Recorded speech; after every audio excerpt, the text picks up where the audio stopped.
How you doing? I mean, honestly, this is the joy of my day. This is just like so affirming to be in like a moment right now when everyone is like finding shortcuts to like writing and creativity, to be like honored and recognized as a human participating in this art and a human that's been participating in this art since before all the other tools that replicated and duplicated became a part of it. And so this is honestly like bringing me so much childhood joy right now. So I'm like good. Like there's nothing, I have no complaints in this moment. Oh, I How love are you? that. How are you, dear? Girl, I'm doing the best I can. Just blessed, trying to stay blessed essentially because life be lifing. Girl. Um, yeah, girl, life be lifing, but I'm just tired of worrying about it. Like I don't have to fill my days with that. Mm. And I'm not sure how to stop doing that other than like, girl, just stop doing that. Yeah. Um, but it's crazy that I feel like I know the key. The key of life is to just live it. And I know that things are gonna happen and it's gonna be tough and all, but for some reason, I just be letting that stuff get me. I know, boo, but it's also like it's like every morning we have to renew our minds. I don't think it's gonna just be like I know and I'm aware of this, and then it's just stuck there. I think we're literally breath by breath, heartbeat by heartbeat, having to affirm to ourselves, like, I'm safe, I'm okay, I'm taken Hmm. care of.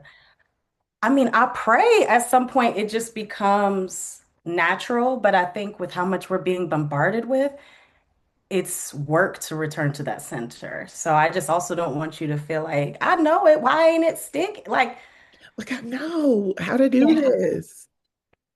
Yeah. How am I? Just remembering, trying to not even trying, remembering that life is such a gift and being grateful. yeah, Um, yeah, being grateful to have it because people we're don't. present. This series is called Still We Write. I shared with you the intro and the first feature. I would love for you to tell me what those words mean to you. Still We Write. Still, we write. It's a it's a mantra of resilience to me. When we think of all the ways that creativity and artistry are under attack in all the many ways, whether it's AI duplicating our genius or corporations taking away budgets from creative departments, the audacity to still call yourself a writer, the audacity to still participate in the art of writing, that's revolutionary. That's Mm, open rebellion. So that's what Still Rewrite means to me, is that like nevertheless she persisted type of vibe, like, and we're still writing, especially yeah. coming from a maternal lineage like I did of Black women sharecroppers from the South. They didn't have no chance to have no education. They weren't able to read and write on the level that I have had the privilege to do. So I also see it as like a generational mantra for me to carry. If I'm not someone who's a mother yet, but if I have children that participate in the pen, or even if the people who are inspired by my writing are my kids, like that's still a way to make sure that the art of being a scribe and a griot endures, because I do believe that writers hold the human story. It keeps us honest and raw and alive and remembered. Yeah. I love that. Why is it important that we still write? Because you mentioned even before we were like officially chatting, just the quickness and of everything and the desire everybody wants the like to skip, Yeah. and not. do the work, I guess, essentially. But why is it important that we do? Yeah, I mean, even for people who aren't professional writers, there is so much scientific evidence of the benefits of putting pen to pad. It helps your brain process information. It helps your brain categorize and organize your own life and your own experiences. And it's also a self-witnessing that can be very therapeutic. So just on a bottom line basis, scientifically, writing has benefits that enhance the brain's neuroplasticity. And so when we cut out the like actual putting pen to paper, we actually cut out like a huge cathartic and nourishing part of brain health. So that's one reason we have to write, just because it's literally good for us, whether you're journaling privately or writing a poem for someone.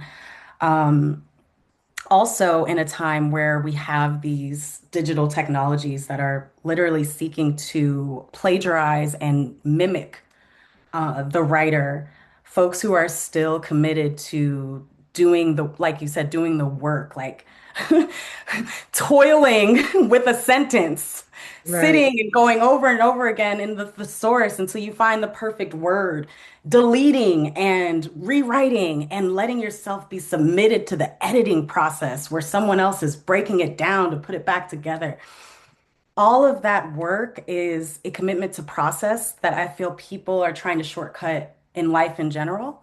You know, there's a lot of uh, I'd say rhetoric around instant manifestation, which is something that I do not agree with. I think that you should get things in God's timing.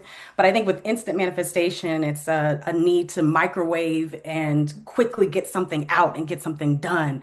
And there's just nothing in nature that moves without process. Like you Mm. just think of flowers, you know, it's got to be a seed, it's got to be in the ground, it's got to be a little sprout. It's gotta be a stem. And then you get a tulip. Like we as humans are trying to shortcut process. And I think writing reminds you that there is a seed to sprout experience and you can't skip steps. And when you skip steps, Mhm. you actually handicap your own genius. So that's why we have to keep going. I love that. You move between poetry and journalism, Girl. um, and wellness writing, spirituality, ancestry, also naturally. What does poetry give you that these other forms of writing may not? Yeah, I love this question because at this point in my career, I'm starting to get the younger journalists finding me on LinkedIn and calling me and being like, "How did you get to where you're going and what's your Oh life my gosh, now?" right. And one of the things that some of the girls say is like, "I've noticed that you still are doing your poetry. Like, how do you do that at the same time as writing like hard-hitting pieces for like an Elle or a Hello Beautiful or a Business Insider?" And I always tell them the foundation of my love of the word came from poetry. There is Mm. not anything that I write journalistically that doesn't have metaphor, that doesn't have simile, that doesn't have dance and um, what's the word I'm looking for? Abstract. There's because that's a part of life to me. So poetry to me is like the life force that is in all my journalistic writing. You know, it's in all my health and wellness writing because that to me is like literally the language of nature is poetry. So Yeah, um, yeah, I can't write a journalistic piece without sitting and thinking about how this piece is a fractal of what's happening in the zeitgeist. And I feel like poetry does that. It captures the emotion and feeling of a moment and in a way that's generalizable that people can relate to generally. And so yeah, I think they all fit together and they're like puzzle pieces of my creative process. And I just don't think I'd be as good of a journalist if I wasn't a poet. I think to be a poet, you have to be observant and you have to be listening and you have to be quiet. Um, you have to be willing to like step out of participating to actually be a witness. And I think that's all a part about being a journalist too. So yeah. they're making love to one another in my mind, and I I will never let one or the other go. They are lovers. know that's right. Exactly that. When did you first know that you even had like a way with words? Yeah, so I'm one of those kids that like straight out the womb was like, before I was formed in my mother's womb, I had my assignment. So when I was like two, I have three older sisters and one younger. So when I came out, I was already like, I'm reading and writing. Even when I couldn't read and write, my mom, she would get books from the library and I would just listen to people reading it to me. And then I'd memorize it. And then I'd be like, I can read. To the point where I was in tears because I couldn't read or write. Like, why can't I do this thing yet? It's almost like my childhood mind couldn't grasp why I couldn't do the thing I was meant to do yet. So Yeah. anyway, as soon as I started learning my ABCs, started writing in cursive, it was on like Donkey Kong. And my third grade teacher, God bless English teachers, my third grade teacher, Miss Peter, she gave us an assignment to create a fable about something in nature that was created. And so I made a fable about how the stars got into the sky. And in my story, the sky was just big and black. There was no light, and there was a lion that would roam the earth, and he was terrorizing people. So they ended up throwing him up into the black, and it's like his claws pricked through the black of the Oh my sky and created gosh. light that came in that created starlights. So that was literally my awakening, my entryway drug to creativity, poetry, writing. And it was really her affirming me that helped me keep going. And my mother, too, she always affirmed me as a writer. She was always like, whatever my child says they are, I'm going to support them in that. And so in seventh and eighth grade, I was doing Power of the Pen writing competitions in Cincinnati, Ohio, where I grew up. Cincinnati has a crazy art scene, and there are so many brilliant artists from Ohio, just even Toni Morrison and Nikki Giovanni, to name a few. So, you know, I grew up in the spirit of a lot of heavy hitters artistically, and I knew in order to walk in my purpose, I was going to have to stick with the pen constantly. So, yeah, I would say since I was born, I knew. Wow. Was it the same with poem? With poetry? Like, was it a similar discovery? Yeah, it's really all a part of the same time. I can't remember a time where I was just writing poetry and not writing short stories, or when I was just writing poetry and not doing journalistic work for USC when I was a student at USC working for the Daily Trojan. Like they were always right beside each other and Mm. informing one another. So I literally don't know a writing career without one of them being next to the other. Oh, wow. It's bringing back so many of my own memories. Just filling up notebooks and writing and watching things and trying to come up with ways of saying what I'm seeing, but like in a beautiful way. Yeah. Um, so yeah, it's so funny how your stuff can find you or will find you. Like words and you just knew like I want that. That, yes. And then I was feeding myself with Maya Angelou and Nikki Giovanni, and I was flooding my Lucille Clifton, Tupac, Kendrick Lamar. Like, you flood yourself with the people who are in the craft because they're the pioneers. They're the ones who are whacking the bush and showing me how to do it. So yeah, once I identified like, oh, I'm like them, this is what I have to do. I always knew they had to be cousins, the poet side and the journalist side. But also just how cathartic poetry is. Writing poetry, I write poetry for myself first before I give it to the world. Mm. So the process of really filtering through all my feelings and, like you said, finding beautiful ways to say things that are ugly, or considered ugly. I don't think anything's ugly, actually. I think everything that's made in creation is beautiful, all of us. But the parts that they want to deem ugly, the parts that are a little messy, the parts that are a little raw, the parts that are, uncapped and all that. But that totality is what makes us so beautifully human. And I think that's what poetry does, is reminds me that like I have home in all that I am, no matter how messy or gorgeous it may be. There's home for me, and for all those pieces of me. Yeah. Now you say you write for yourself before you share that. Like, do you remember the first time that you let somebody or you shared it out loud, shared some of your poetry out loud? Yeah, when I was 9 years old, there Oh. was a poetry called Life that was published on one of those, like, I think it might have been poetry.com back way, way, way back in the day when all this was new. But yeah, I just remember it being like, life is like a teacher, the biggest teacher you'll ever have. And in life school, there are many lessons, and we just have to pass them all.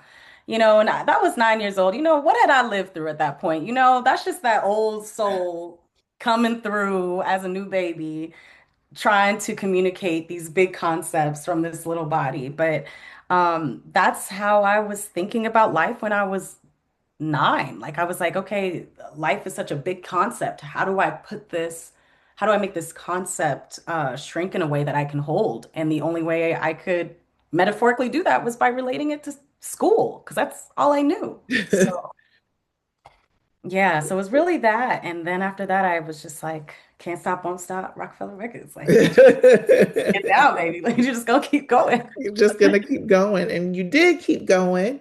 Was your first like major poetic release, I wish my mango would ripen? Yes, Can you yes, talk about it?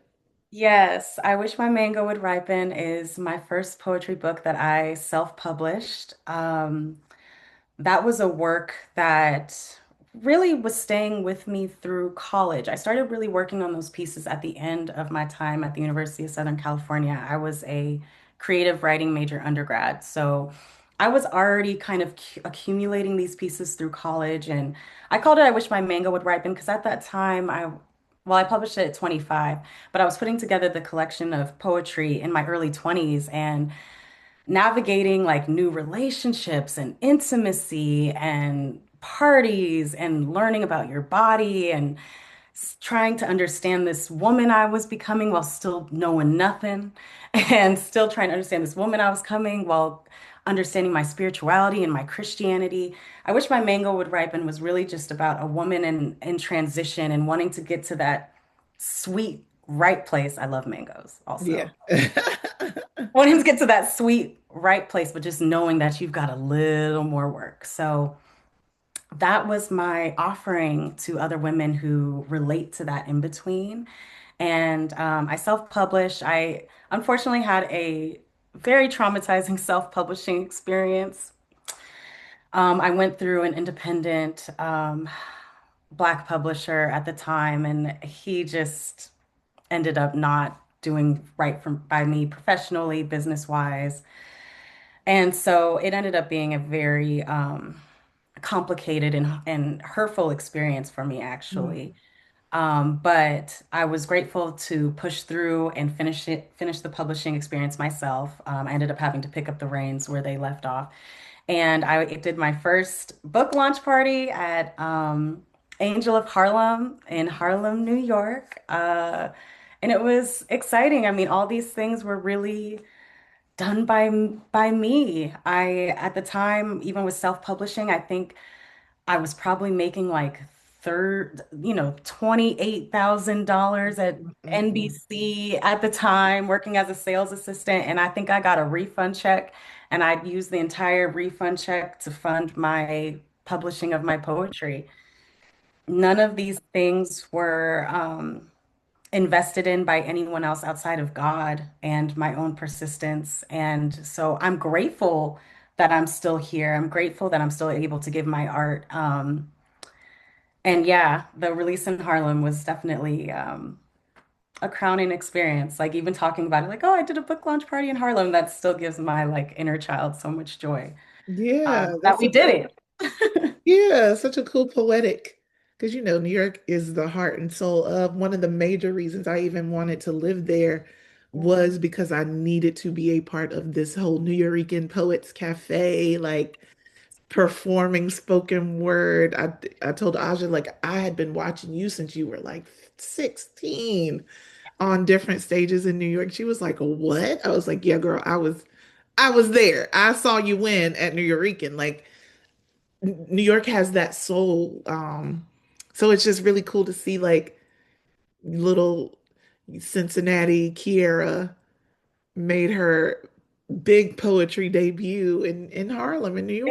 In Harlem, the home of the Harlem Renaissance, and it's such a privilege to be able to say that. And New York continues to inspire my work. I have a poetry art collection that's coming out. Actually, we'll be launching this week, so this is like a perfect time to discuss this.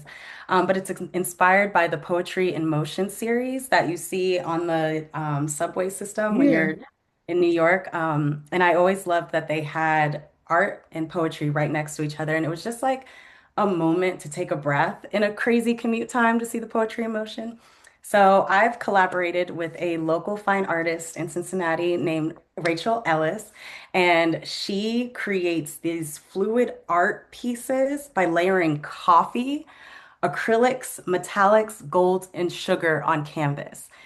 All of the layers, her medium is literally coffee. So you get a dark roast coffee, a light roast coffee, and they create these beautiful abstract designs on canvas. So when I saw them, I was like, I need to partner with this. And so I created a set of haikus that are all inspired by coffee, the emotions behind coffee, the comfort of coffee, the ritual of coffee. And we actually paired them with her abstract art pieces. And so those will be coming out on her Etsy Coffee Cove gallery this week. But literally, New York continues to be a part of my main inspiration for my poetry work. And being inspired by what I saw in the Poetry in Motion and being able to carry that around to Cincinnati and beyond is really exciting. So keep a Oh, lookout. It's going to be called the Haiku Collection, Whispers and Coffee, as a part of the Coffee Cove Gallery. So more to oh, how come. cool. Congratulations. Thank you. Congratulations. Thank you. Thank you. I'm so excited. It's a good time for National Poetry Month. And at the end of the day, artists need to be collaborating right now. Like that is our best way to win is by joining platforms, building art within community, working out barter deals for different talents. Like there is no other way for us to move forward artistically without having community participation. So our collab is also me paying homage to the importance of networking across and the ways that the girlies can link up and create art together. So, Yeah, I love that. Thank you for the reminder too. Like, you can do that. We have free will. We can work together. We can create together and do things that don't exist. Or like, yes, I love, love, love that. Can't yeah. wait to see you share that. In that vein, a lot of your work holds Black womanhood with this tenderness, this sweetness. What parts of Black womanhood do you think are still being misunderstood or even under-cherished? Well, I think the experience of the single childless Black woman are completely underrepresented. Um, Mm, I speak for myself and also women like me. But it was a really long journey to find what womanhood meant outside of being attached to a man or a child, to the point where I felt people infantilized me in my womanhood because I hadn't experienced like being married and having a kid. And so I'm in this whole process of redefining what fulfilled grown woman looks like.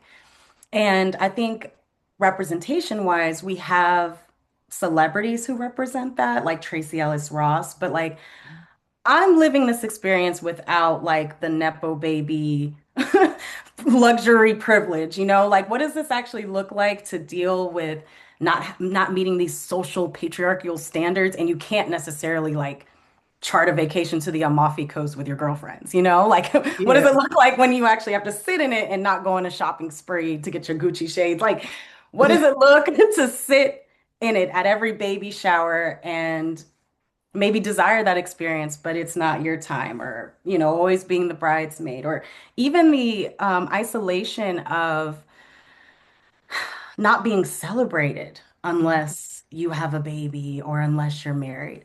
Yep. So I think that that experience is extremely underrepresented. And there's a new poem that I'm working on called Don't Let Anyone Make You a Mother Before Your Time. Because I believe that a lot of single, childless women, their nurturing energy gets harvested by systems, other people, and you don't really get to enjoy the glory of sitting in your nectar for yourself and juicing that Mm. all up for yourself, because that's rebellion in a patriarchal society, right? That wants all women to define themselves by their relationship status or whether they bore children. So um, I realized that a lot of my energy that wasn't being used for these traditional things, there were a lot of sources, whether they were people I was in intimate relationships with, friends, just kind of like harvesting that energy for themselves. And what I found as I allowed myself to sit in the dark and quiet of really being by myself is that I had so much juice to give me, and it's all mine. And Mm. I get to enjoy that guilt free. No one gets to make me feel bad for sleeping in. No one Right. gets to make me feel bad because I just suddenly decide I'm gonna live in another country. Like, I'm gonna enjoy that guilt free. And I just think there are so many entities that don't want us to enjoy this. And my poetry is a part of enjoying this. Mm. Yeah. Yeah. Love that. Thank you. Um, Thanks for the question. of course, I have so many more. I'm Um, ready. listen, you also obviously write so much about spirituality, and beauty in a very grounded way. How does that show up in your poetry? How do faith and beauty, how do you hope that shows up in your poetry to the readers? Just that there's space for all of it. As a creative journalist, I think there's always that, I guess, branding, marketing pressure to niche down and be packageable and predictable. And, I'm the type of person who, in real life and in my writing career, I can go from bust down 20 inches to Afro puffs. Like, I do it all. I have range for it all. And poetry is the form in which I can give it all. I can be completely holy and completely slutty at the same time. I can be completely generous and also selfish and possessive. Poetry allows contradiction in a way that I think most accurately represents life. So, yeah, when I think of just my Black womanhood and beauty and my spirituality, that's what I mean. Like, poetry makes space for all of it, and none of it can be judged in that space. You Mm. don't have to choose between the Madonna or the whore. You both of them. Yeah, yeah, Can be completely sensitive, and I can be a freaking roaring lion. And poetry lets you be both in a sentence. yeah, That's fantastic. So I love the freedom of the form. yeah. I love that. That's dope. That's really nice. It reminds me of Duran's song when he Yes, says he's a bad bitch and he's still that nigga. it's still that nigga, literally, because Because I both of am them, both. and like, And he also uses period. poetry in that song. Yes, yes, yes. All of our songwriters, like, poetry is literally the base of everything in nature. I think Yeah, poetry is the base of yeah. sex. I think poetry is the base of planting. I think poetry is the base of living in community with people, like how that functions and flows. That's poetry. So. Mm.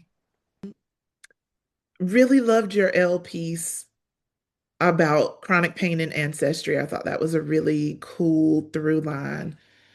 Um, this deep connection that you made between the body and the memory and lineage, just brilliant. How has writing helped you make sense of what lives in the body? And then do you explore, I mean, you obviously do explore that also in your poetry. Yeah. Phew. I know I'm not alone when I speak for Black women who live in bodies that have been traumatized by systems, loved ones, um, and beyond. And without writing and the exercise of writing, I don't know how you process those things. I don't know how you process those things. I really don't. It's always been my medicine and the medicine of so many women I know. So I think for me, that's what poetry does, is it gives my body and her memories and her joys space to be witnessed and processed. And then with the hope that other people can read it and it can initiate their own process, their own cleansing, their own um, thinking about their bodies beyond these systems or beyond people who have been violating.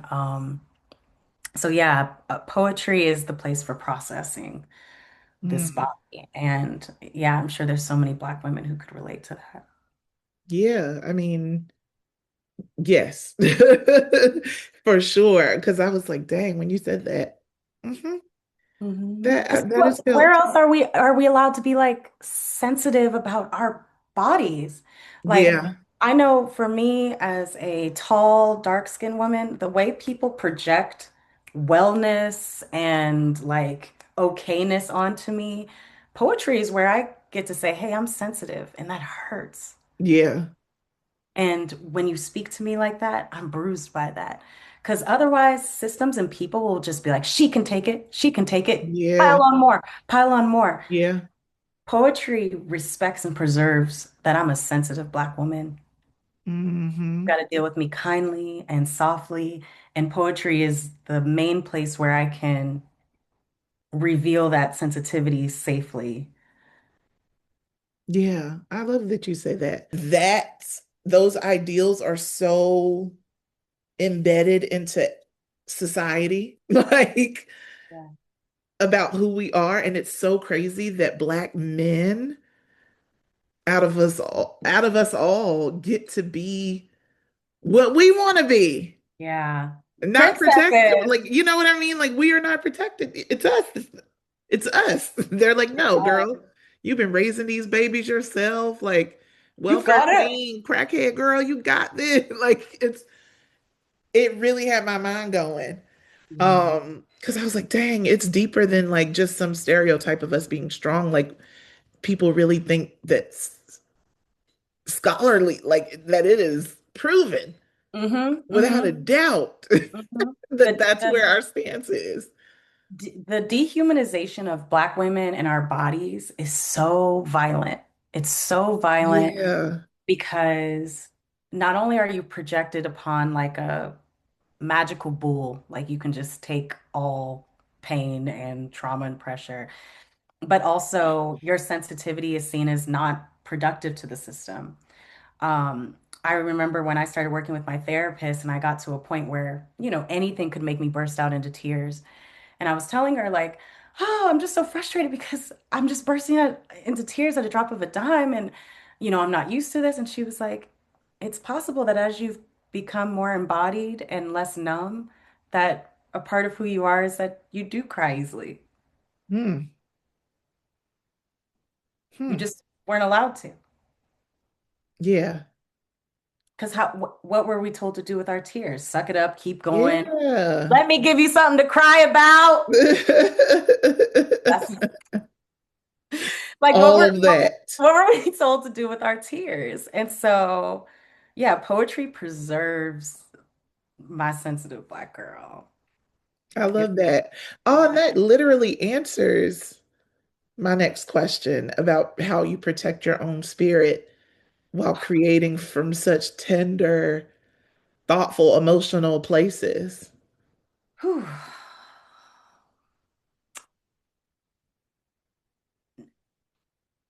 Pretty much everything that anyone sees me do publicly, I have dealt with it in the prayer closet privately for Mm, months. for months before it's even witnessed by anyone publicly. I am an intensely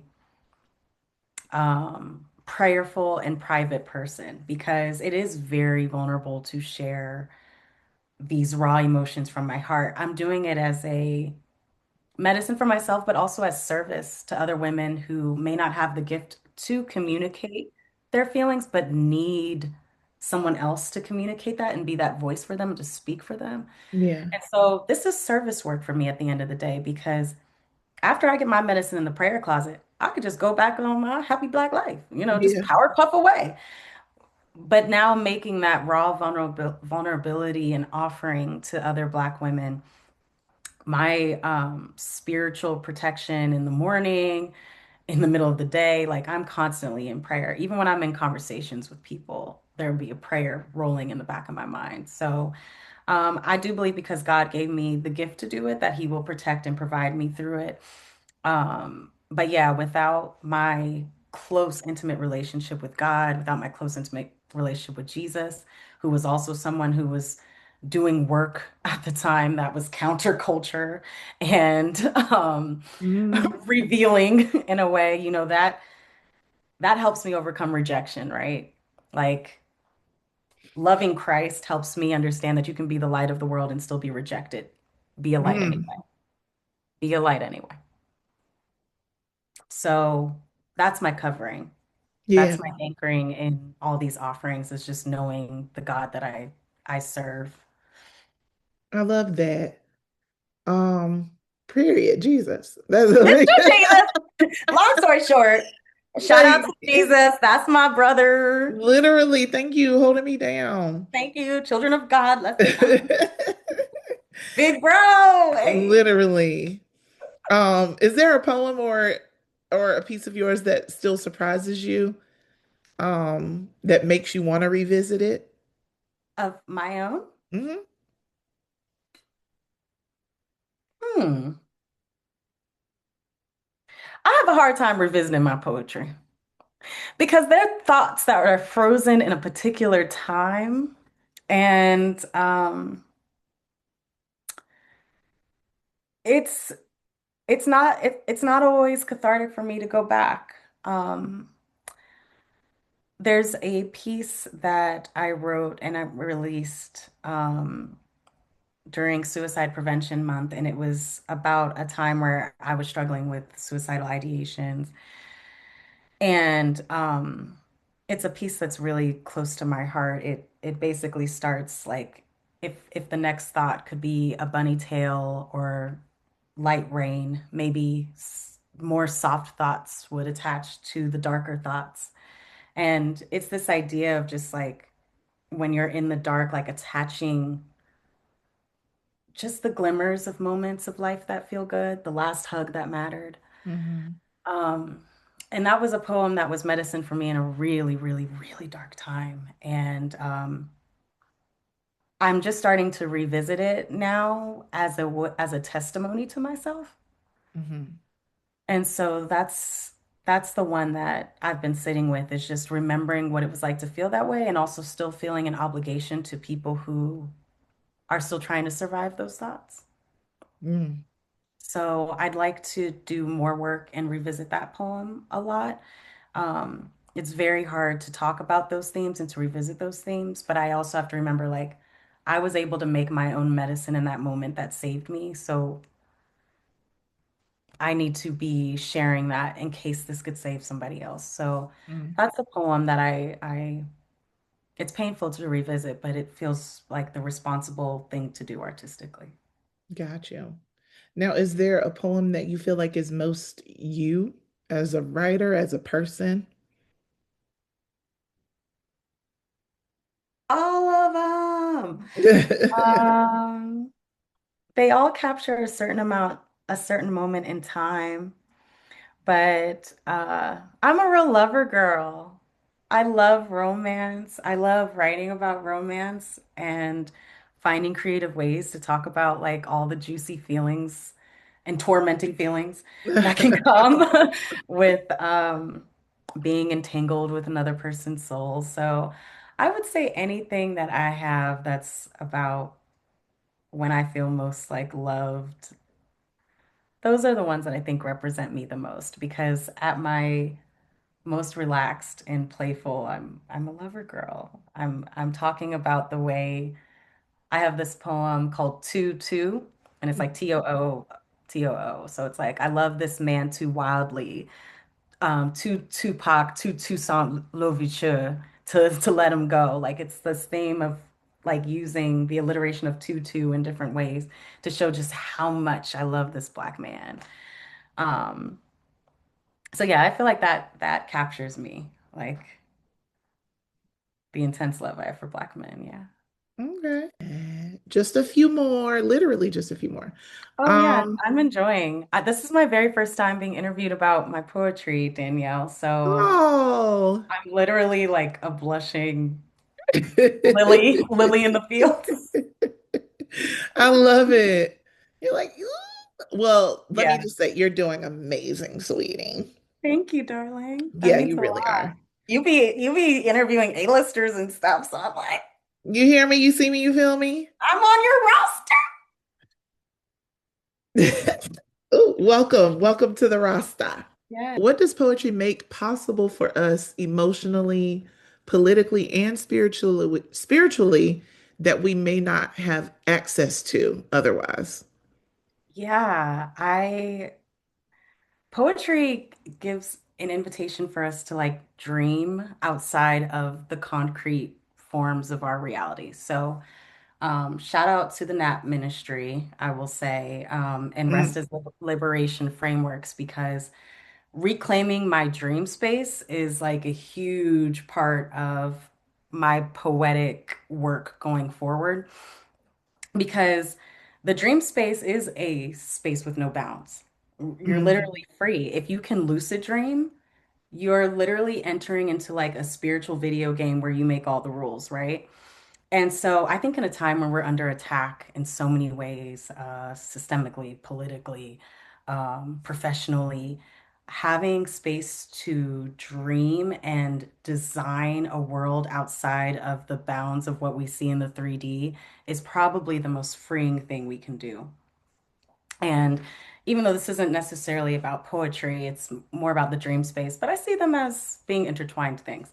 But I think about Harriet Tubman, for example, who was able to lead so many slaves from the South to freedom. And one of the ways that she did that is she unfortunately had a traumatic brain injury from a slave master who threw something at her head.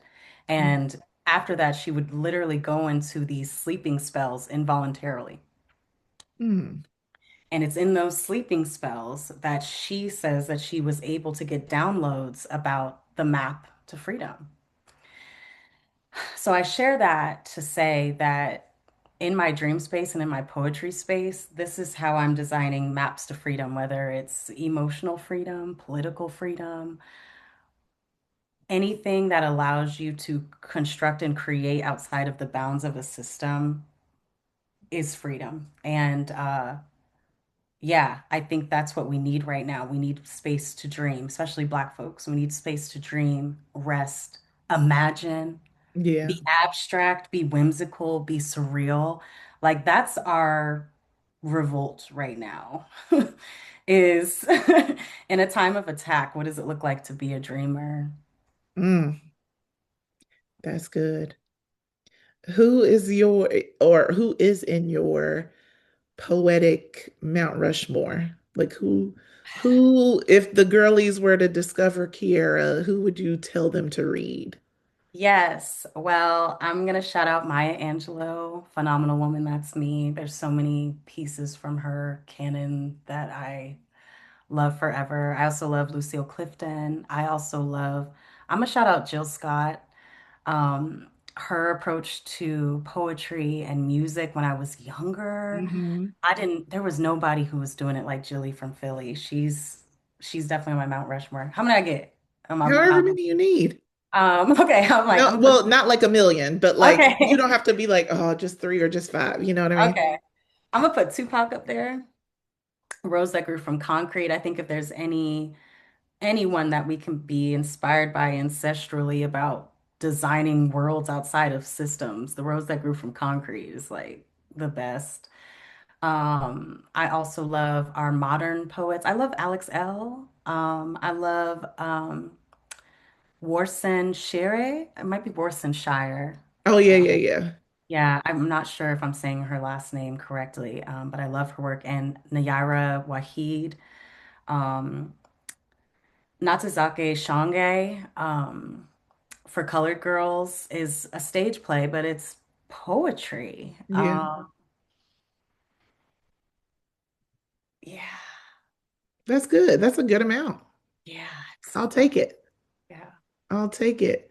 And before you get out of here, if a young black girl who writes like you once did were listening right now, what would you want her to know about becoming the writer that she is meant to be?